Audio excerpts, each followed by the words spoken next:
السلام علیکم ورحمۃ اللہ تعالی وبرکاتہ۔ الحمد للہ العلی الاکبر والصلاة والسلام علی سید البشر شفیع الامم فی یوم المحشر وعلی آلہ واصحابہ السرور الغر، اما بعد فقد قال اللہ تعالی فی القرآن المجید والفرقان الحمید: یا ایہا الذین آمنوا اذا نودی للصلاة من یوم الجمعة فاسعوا الی ذکر اللہ۔ صدق اللہ العظیم وصدق رسولہ النبی الامین المتین الکریم ونحن علی ذلک لمن الشاہدین والشاکرین والحمد للہ رب العالمین۔ عرض و معروض سے پیشتر سب سے پہلے آقا نامدار مدنی تاجدار، دونوں عالم کے مالک و مختار، محبوب پروردگار صلی اللہ علیہ وسلم کی مقدس بارگاہ میں درود و سلام کا ہدیہ و نذرانہ پیش کریں۔ پڑھیے بآواز بلند: اللہم صلی علی سیدنا و شفیعنا و حبیبنا و طبیبنا و قلوبنا و غوثنا و غیاثنا محمد معدن الجود والکرم و آلہ و اصحابہ وبارک وسلم صلاۃ و سلام علیک یا رسول اللہ صلی اللہ تعالی علیہ وسلم۔ محترم سامعین و حاضرین، جیسا کہ اس سے قبل کے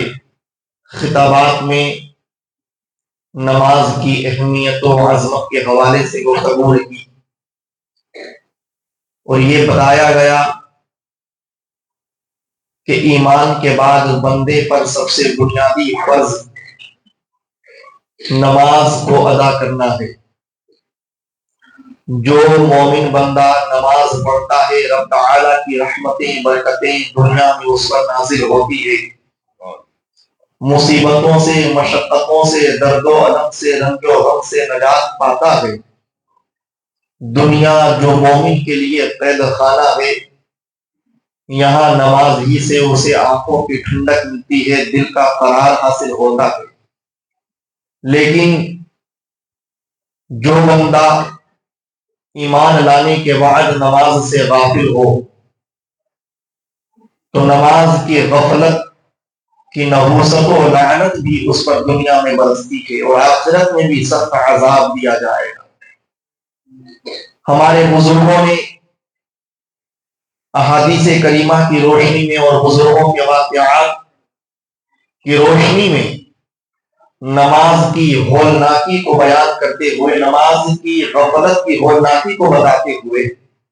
اور ترک نماز کی لعنت و ملامت کا ذکر کرتے ہوئے بہت تفصیلی گفتگو کی ہے۔ میں آپ کے سامنے دو چند واقعات کی روشنی میں یہ بتانا چاہتا ہوں کہ نماز چھوڑنا کتنا خطرناک اور مضر ہے۔ جو مسلمان بندہ دنیا کے اندر اپنی پریشانی کا شکوہ کرتا ہے، خدا کی بارگاہ میں ہمیشہ اپنی مایوسی کا بیان کرتا ہے اور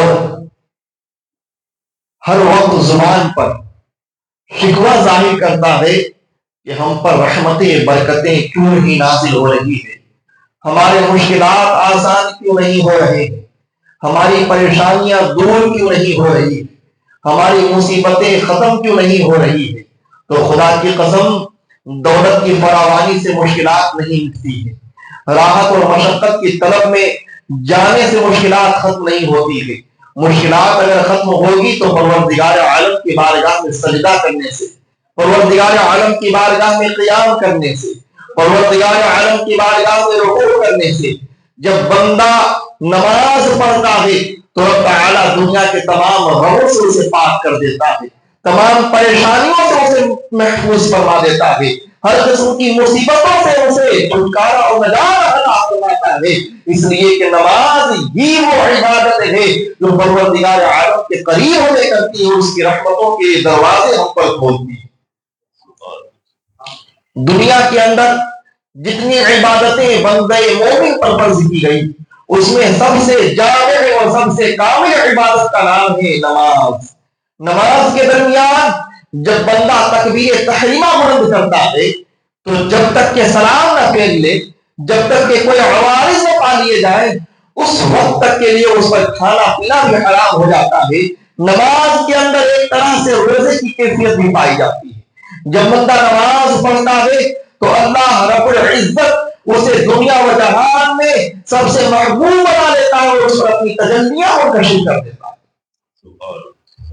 اپنی رحمتوں برکتوں کے دروازے کھول دیتا ہے۔ میرے آقا ارشاد فرماتے ہیں جب تم نماز پڑھو تو تمہاری کیفیت یہ ہونی چاہیے کہ تم رب تعالیٰ کا دیدار کر رہے ہو۔ اگر تم اس مقام و مرتبہ تک نہیں پہنچ سکتے ہو تو دل میں یہ یقین رکھو کہ رب تعالیٰ تمہیں دیکھ رہا ہے اور تمہاری اس بندگی کو قبول کر رہا ہے۔ دنیا کے اندر جتنی بھی مخلوقات تھی، تمام مخلوقات کے لیے قرآن میں یہ ارشاد موجود ہے کہ وہ اللہ رب العزت کی بارگاہ میں سجدہ ریز۔ درخت یہ بھی اللہ کی بارگاہ میں سجدہ ریز ہے، یہ بلند والا پہاڑ یہ بھی اللہ کی بارگاہ میں سجدہ ریز ہے، یہ حیوانات و بہائم اور جوبائے جو ہمیں نظر آتے ہیں یہ بھی رب کی بارگاہ میں سجدہ کرتے ہیں۔ اور ان تمام سجدوں میں سب سے محبوب اور پسندیدہ سجدہ رب تعالیٰ کو اس اشرف المخلوقات کا سجدہ ہے۔ جب انسان سجدہ کرتا ہے تو رب تعالیٰ کو انسان کے سجدے پر سب سے زیادہ مسرت ہوتی ہے، خوشی ہوتی ہے اور وہ اپنی رحمتوں کا فیض جاری فرما دیتا ہے۔ جب بندہ نماز پڑھتا ہے تو رحمتیں ملتی ہیں، اور جب نماز سے غافل ہو جاتا ہے تو لعنت و ملامت کے دروازے کھل جاتے ہیں، منحوسی اور پریشانی کے دروازے کھل جاتے ہیں۔ علامہ صبوری شافعی نے اپنی کتاب میں ایک واقعہ لکھا ہے، ایک بزرگ سمندر کے کنارے سے گزرے تو سمندر کے کنارے سے گزرتے ہوئے انہوں نے سمندر کا ایک ہولناک منظر دیکھا کہ سمندر میں موجود مچھلیاں ایک دوسرے کو کھانے لگ گئی،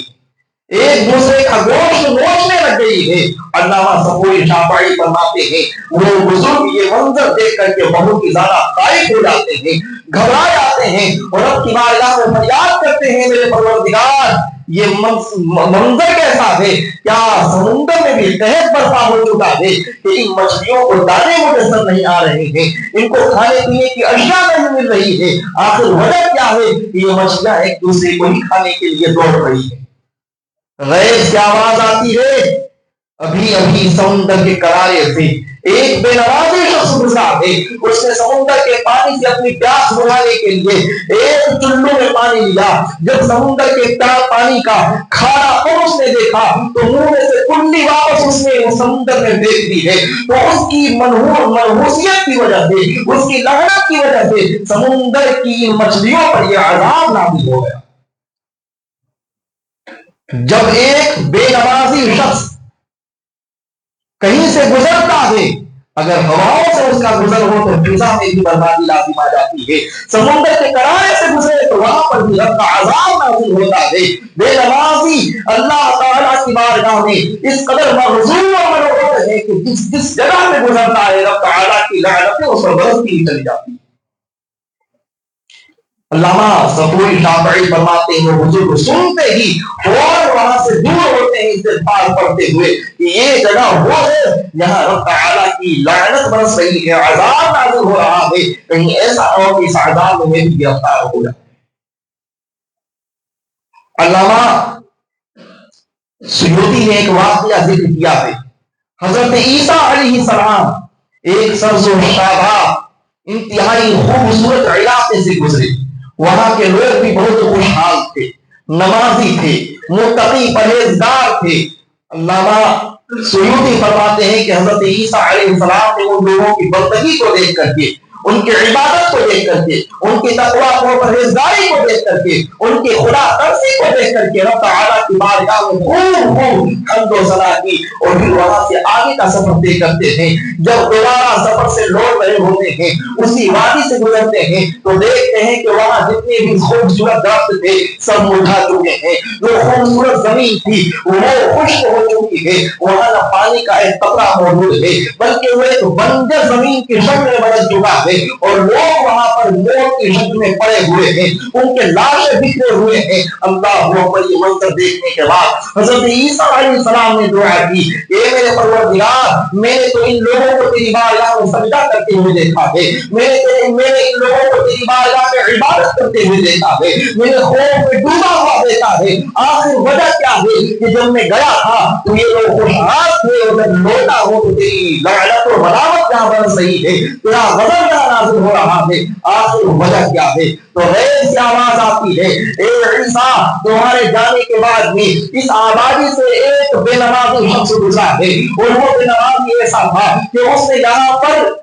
کلی کی, اور یہاں پر اس نے اپنے ہاتھ کا دھوبن بہا دیا. تو اللہ اکبر, اس کے ہاتھ کے دھوبن کی وجہ سے زمین نے اناج دینا بند کر دیا, درختوں نے پھل دینے بند کر دیے. اس کی بنیاد پر یہ لوگ یہاں بھوکے پیاسے تڑپ کر مر گئے ہیں. اس پر یہ جو زمین ہے, اس زمین پر اس بے نمازی کے دھوبن کی وجہ سے, غسالے کی وجہ سے یہ کیفیت طاری ہو گئی کہ زمین نے اناج اور غلہ دینا بند کر دیا ہے, اور درختوں نے پھل دینے بند کر دیے ہیں. جب کوئی بے نمازی زمین پہ گزرتا ہے تو زمین بھی اس سے پناہ مانگتی ہے, اور اس کے غسالے اور دھوبن کی وجہ سے وہ زمین سبزہ اگانا بند کر دیتی ہے, پیداوار اگانا بند کر دیتی ہے. میرے عزیز و پتہ یہ چلا کہ سمندر میں اگر عذاب نازل ہوتا ہے تو بے نمازی کے گزرنے سے ہوتا ہے, اور زمین کی برکتیں اور رحمتیں اٹھ جاتی ہیں تو بے نمازی کے گزرنے سے اٹھ جاتی ہیں. آج ہم اور آپ دیکھ رہے ہیں کہ رب تعالیٰ نے ہمیں اتنی رحمتیں دی ہیں, اتنی برکتیں دی ہیں, اتنی وسعتیں دی ہیں, اتنی فراوانی دی ہے, اور طرح طرح کی نعمتوں کو نازل فرما دیا ہے.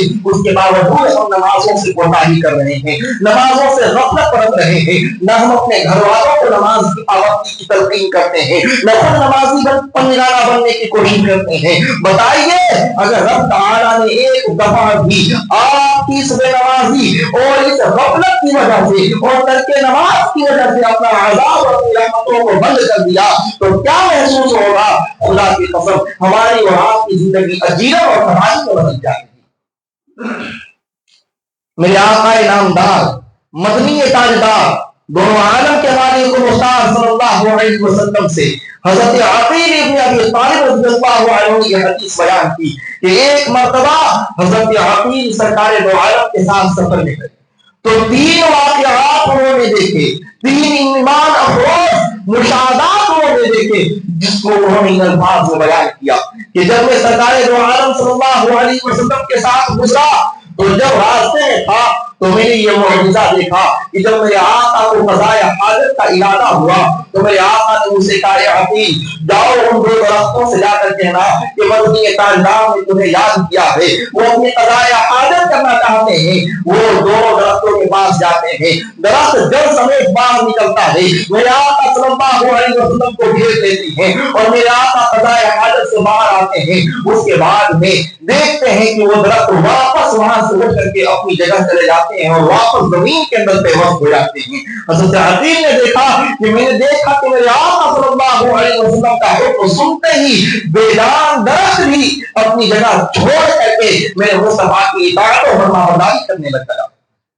جب میرے آقا وہاں سے آگے بڑھے تو میرے آقا نے کہا, جاؤ پہاڑ کو جا کر کے حکم دو کہ مجھے پانی کی ضرورت ہے, وہاں سے پانی کے چشمے ابل جائے. حضرت عقیل اس پہاڑ پر پہنچتے ہیں اور کہتے ہیں, اے پہاڑ, میرے آقا نبی اکرم صلی اللہ علیہ وسلم نے یہ حکم دیا ہے کہ تم پانی کا چشمہ ابال دو. پہاڑ آواز دیتا ہے کہ مالک و مختار, مدنی تاجدار صلی اللہ علیہ وسلم کی بارگاہ میں میرا یہ عریضہ پیش کر دیجیے گا کہ جب سے اللہ رب العزت نے یہ آیت کریمہ قرآن میں نازل کر دی, یا ایھا الذین آمنوا اتقوا آمنوا, اے ایمان والو اللہ سے ڈرو اور اس آگ سے ڈرو, وقودها الناس والحجارہ, جس کا ایندھن پتھر اور لکڑی اور لوگ ہوں گے. اس آیت کریمہ کے نازل ہونے کے بعد سے ہمیشہ یہ خوف مجھ پر طاری رہتا ہے, ہمیشہ میں اللہ رب العزت کی بارگاہ میں خوف سے آنسو بہایا کرتا ہوں کہ میرے پروردگار, کہیں وہ پتھر میرے بن جاؤ جس پتھر کو تو جہنم میں ڈالے گا اور جس کے اندر لوگ جلیں گے.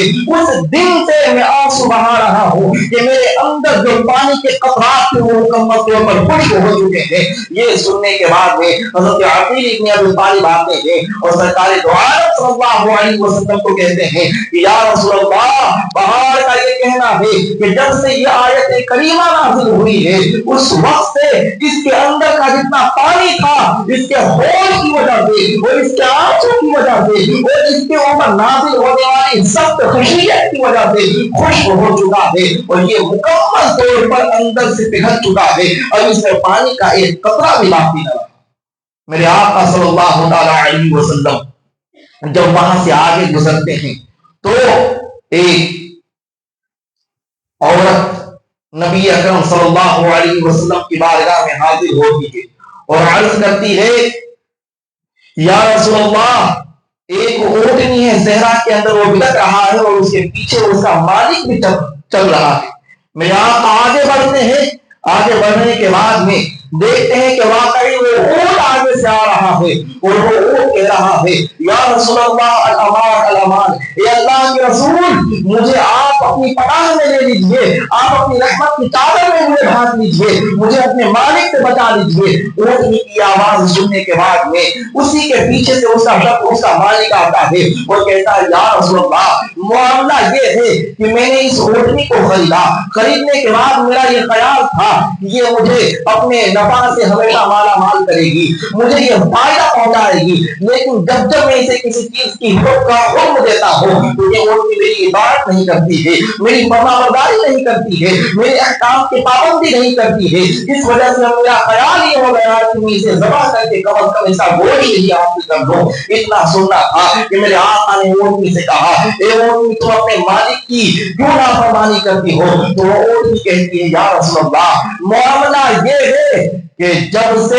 میں ان کے قبیلے میں پہنچی ہوں تو ان کے قبیلے میں پہنچنے کے بعد میں نے ان کے چھوٹے بڑے بچے بوڑھے مرد اور سب کا حال یہ دیکھا ہے کہ عشاء کی نماز یہ لوگ نہیں پڑھتے ہیں اور رات کو ہو گیا آفتاب کے بعد لوگ سو جاتے ہیں، یہاں تک کہ ان کی ترک نماز کی وجہ سے اور عشاء کی نماز چھوڑنے کی وجہ سے مجھے ہر رات کے خوف لگا رہتا ہے اور ہر دن کے خوف محسوس ہوتا ہے کہیں اللہ کا عذاب اس قبیلے پر نازل نہ ہو جائے، اس عذاب میں گرفتار نہ ہو جاؤں۔ اس لیے یا رسول اللہ نہ مجھے اس قبیلے میں چین ملتا ہے اور نہ اس قبیلے والوں کے ساتھ رہنا مجھے اچھا لگتا ہے۔ یا رسول اللہ میں آپ کے پاس اسی لیے حاضر ہوئی ہوں کہ آپ مجھے اس قبیلے سے بچا لیجیے اور مجھے اپنے مالک سے بچا لیجیے۔ اتنا سننے کے بعد میں میرے آقا صلی اللہ علیہ وسلم جلال میں آ جاتے ہیں اور اس اعرابی سے کہتے ہیں آخر وجہ کیا ہے کہ تم ایمان قبول کرنے کے بعد میں عشاء کی نماز سے غفلت برت رہے ہو اور تمہارا پورا کنبہ اور قبیلہ عشاء کی نماز سے غفلت برت رہا ہے؟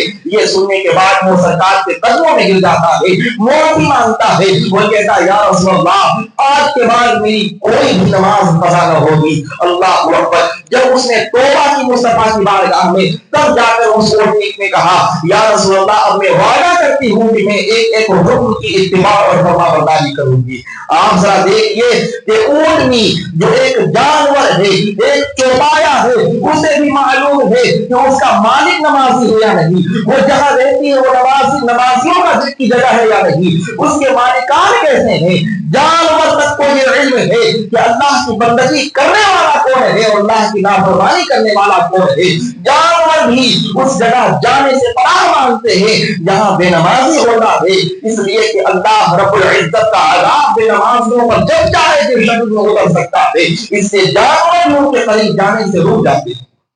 آپ ذرا غور کیجئے سمندر میں جو مچھلیاں عذاب میں مبتلا تھی وہ ایک بے نمازی کی وجہ سے، ایک اونٹنی جو بھاگ رہی تھی وہ ایک بے نمازی کی وجہ سے، ایک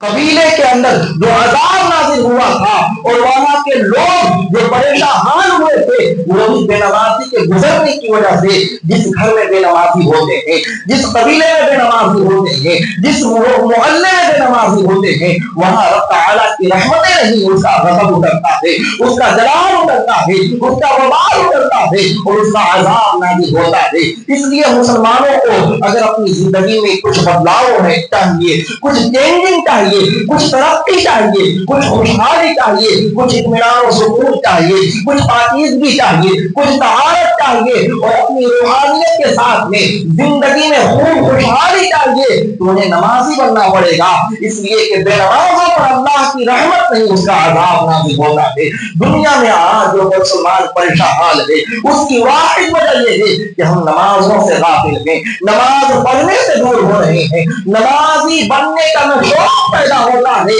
اور نہ اپنے گھر والوں کو نماز کی تلقین کرنے کا زور دل میں پیدا ہوتا ہے۔ یہی وجہ ہے کہ مسلمان آج شکوہ کر رہا ہے، خدا کی بارگاہ میں شکایت کر رہا ہے اور طرح طرح کی اذیتوں میں پریشانیوں میں گھرا ہوا ہے۔ دنیا میں اللہ تعالیٰ ہم سب کو نماز پڑھنے والا کی توفیق خیر سے نوازے۔ اور میرے عزیزو ایک آخری واقعہ بھی میں آپ کے گوش گزار کر دوں۔ ابلیس کو کون نہیں جانتا ہے؟ ہر مومن جو قرآن پڑھتا ہے وہ ابلیس کو جانتا ہے، جو کسی عالم دین کی صحبت میں رہتا ہے وہ ابلیس کو جانتا ہے۔ ابلیس شیطان ہے، مردود ہے، راندہ بارگاہ خدا ہے، رب تعالیٰ کی بارگاہ سے دھتکارا ہوا ہے۔ اس نے خدا کی ایک بار سجدہ کرنے میں نافرمانی کی تھی تو رب تعالیٰ نے اسے ہمیشہ ہمیشہ کے لیے اپنے قرب سے بے دخل کر دیا، فرشتوں کی صفوں سے باہر نکال دیا۔ جب ایک سجدے کی وجہ سے ابلیس کو اس قدر عذاب اور نحوست و ملامت میں گرفتار کیا گیا ہے تو سوچئے ہم صاحب ایمان ہونے کا دعویٰ کرتے ہیں، اگر ہم بے نمازی ہو گئے تو کہیں ہمارا ایمان بھی سلب نہ ہو جائے، ہم بے نمازی ہو گئے تو کہیں ہمارے نیکیاں بھی ہم سے چھین نہ لی جائے، ہم بے نمازی ہو گئے تو کہیں ہم سے رب کی رحمتیں سلب نہ ہو جائے، ہم بے نمازی ہو گئے تو ہمارے دلوں سے عشق میں تفاہ چلا جائے، ہم بے نمازی ہو گئے تو ہمارے دلوں سے محبت خدا نہ نکل جائے، ہم بے نمازی ہو گئے تو ہمارے دلوں سے محبت الہی نہ سلب ہو جائے۔ جب بے نمازی ہونے کی وجہ سے ابلیس ہمیشہ ہمیشہ کے لیے قیامت تک کے لیے مرعوب ہو گیا تو ایک صاحب ایمان جو ہزاروں سجدے چھوڑ رہا ہے، ہزاروں نمازیں چھوڑ رہا ہے، ہزاروں عبادتوں کو ترک کر رہا ہے، ہزاروں نمازوں سے دور ہو رہا ہے، بتائیے اسے اپنی ذات اپنی زندگی کا کتنا خوف ہونا چاہیے، اسے اپنی حیات کا کتنا خوف ہونا چاہیے۔ ایک واقعہ کتاب النزہہ میں نے پڑھا، اس میں لکھا ہوا ہے کہ ایک شخص کے ساتھ میں سفر میں ابلیس بھی ساتھ ساتھ چل رہا تھا۔ جب وہ شخص سفر میں روانہ ہوا ابلیس بھی اس کا مصاحب اور رفیق بن گیا، سفر میں ساتھ ساتھ نکلنے لگا۔ جب وہ شخص فجر کی نماز ہوئی تو فجر کی نماز بھی اس نے چھوڑ دی، جب ظہر کی نماز کا وقت آیا ظہر کی نماز بھی اس نے چھوڑ دی، جب عصر کی نماز کا وقت آیا عصر کی نماز بھی اس نے چھوڑ دی، جب مغرب کی نماز کا وقت ہوا مغرب کی نماز بھی اس نے چھوڑ دی، جب عشاء کی نماز کا وقت ہوا عشاء کی نماز بھی اس نے چھوڑ دی۔ اس کے بعد وہ سونے کے لیے جاتا ہے، جیسے وہ سونے کا خیال کرتا ہے ابلیس اس کے قریب سے اٹھتا ہے اور اٹھنے کے بعد میں وہاں سے نکلنے کا ارادہ بناتا ہے، وہاں سے دور ہونے کا ارادہ بناتا ہے۔ وہ شخص کہتا ہے آخر تم میرے قریب آج کیوں نہیں سونا چاہتے ہو؟ صبح سے شام تک تو ہم نے سفر ایک ساتھ کی ہے، صبح سے شام تک تو ہم نے زہرا روٹی ایک ساتھ کی ہے، صبح سے شام تک تو ہم ایک دوسرے کے ہم رقیب ہم پیارا رہے ہم جوالا رہے ہیں، لیکن آج تم رات کے اس وقت میں میرے قریب نہیں سونا چاہتے ہو، مجھ سے دور مارنا چاہتے ہو، آخر وجہ کیا ہے؟ تو ابلیس کہتا ہے سن، وجہ یہ ہے کہ میں نے ایک بار آدم کو سجدہ کرنے کی نافرمانی کی تھی، رب تعالیٰ نے ہمیشہ ہمیشہ کے لیے اس پر عذاب مسلط کر دیا، اب تو نے 5 نمازیں ترک کی ہے، 5 سجدے چھوڑے ہیں، مجھے ڈر لگا ہوا ہے کہیں دنیا میں پھر سے اس پر عذاب نازل نہ ہو جائے، اس لیے میں تجھ سے دور ہو رہا ہوں۔ تو نے نمازی بن کے صبح سے شام تک سو رہا ہے، تو نے فجر چھوڑ دی ہے، ظہر چھوڑ دی ہے، عصر چھوڑ دی ہے، مغرب چھوڑ دی ہے، عشاء سے ترک کر دیا ہے، مجھے ڈر لگا ہوا ہے کہیں تیرے ساتھ میں غفلت میں سویا رہا اور تجھ پر عذاب الہی نازل ہوا تو میری گرفتار نہ ہو جاؤ، میں دنیا کی مشقت اور مصیبت میں نہ پڑ جاؤں، اس لیے میں تجھ سے دور ہوتا ہوں۔ بتائیے شیطان ابلیس جو نمازوں کو چھڑواتا ہے وہ بھی بے نمازی کے قریب میں عذاب الہی کے خوف سے نہیں رہتا ہے، بلکہ وہ بے نمازی کے قریب بیٹھنے سے بھی ڈرتا ہے، سونے سے بھی ڈرتا ہے۔ جب شیطان کو بے نمازی کے قریب رہنے سے اتنا خوف محسوس ہوتا ہے تو ایک صاحب ایمان کو کتنا خوف ہونا چاہیے، ایک صاحب اسلام کو کتنا خوف ہونا چاہیے۔ ہمارا دوست وہ ہوتا ہے جو بے نمازی ہوتا ہے، ہمارا ساتھی وہ ہوتا ہے جو بے نمازی ہوتا ہے، ہمارے بچے وہ ہوتے ہیں جو بے نمازی نمازی ہوتے تھے، ہماری اہلیہ وہ ہوتی ہے جو بے نمازی ہوتی ہے، ہم اپنی نماز سے غافل ہوتے ہیں۔ جب نماز سے غافل ہونے والے شخص شیطان کو اتنا خوف ہے تو انسان کو کتنا خوف ہونا چاہیے۔ آپ ذرا غور کیجیے، کیا ہمیں ڈرنا نہیں چاہیے کہ رب تعالیٰ ہم سے ایمان کی دولت نصیب کر لے، خاتمہ بالخیر کا جو عطیہ ملنے والا ہے یہ ہم سے رخصت نہ ہو جائے، رب کی رحمت جو ہم پر اترتی ہے ہم اس سے محروم نہ کر دیے جائیں، خدا کی جو نصرت و اعانت ہم پر برس رہی ہے کہیں یہ نصرت و اعانت اور مدد ہم سے چھین نہ جائے۔ اے میرے عزیزو، کون جانتا ہے خدا کا عذاب کب کہاں سے اترے گا، کون جانتا ہے خدا کا وبال کب کہاں سے نازل ہوگا، کون جانتا ہے خدا کا قہر و جلال کب کہاں سے اترے گا، تمہیں خبر نہیں، لیکن رب تعالیٰ تمہاری حرکتوں کو دیکھ رہا ہے، تمہیں خبر نہیں لیکن رب تعالیٰ تمہاری زندگی کو سن رہا ہے، تمہیں خبر نہیں لیکن رب تعالیٰ تمہارے ایک ایک عمل سے واقف ہے۔ وہ تو مصطفیٰ کریم کا صدقہ ہے، وہ تو نبی دو جہاں کی رحمت کا وسیلہ ہم پر نازل ہوتا ہے کہ ہم غافل ہوتے ہیں خدا ہمیں صبح میں دیتا ہے، ہم غافل ہوتے ہیں خدا ہمیں دوپہر میں نوازتا ہے، ہم غافل ہوتے ہیں خدا ہماری راتوں کو پرسکون کر رہا ہے۔ خدا کی قسم اگر ہمارا نبی رحمت للعالمین بن کر نہ آیا ہوتا تو ہم پر یہ رحمت نازل نہ ہو رہی ہوتی۔ جب خدا نے رحمت للعالمین کے صدقے میں ابھی ہمیں نعمتوں سے نوازا ہے تو ابھی سجدے کا وقت ہے، ابھی شکرانے کا وقت ہے، ابھی ہمیں خدا کی بارگاہ میں توبہ کرنے کی گھڑی نصیب ہو رہی ہے۔ اس ساتھ کو غنیمت سمجھے، اس موقع کو ہم اپنے ہاتھ سے جانے نہ دیں، ہم اپنی زندگی کی قیمت سمجھے، ہم اپنی زندگی اور حیات کو پاکیزہ بنانے کی کوشش کریں اور گناہوں کی اور نجاستوں کی اور غلاظتوں کی تباہ کاریوں سے توبہ کریں، اس لیے کہ رب تعالیٰ کی رحمت ان بندوں پر بے پایا بے پناہ برستی ہے جو خدا کی یاد میں مستغرق ہو جاتے ہیں، جن کا دل ذکر الہی میں دوڑنے لگتا ہے، جن کی زبان تلاوت قرآن میں مچلنے لگتی ہے۔ رب تعالیٰ ہم سبوں کو نماز پنجگانہ کی توفیق خیر سے نوازے۔ وما علینا الا البلاغ المبین۔ السلام علیکم ورحمۃ اللہ تعالی وبرکاتہ۔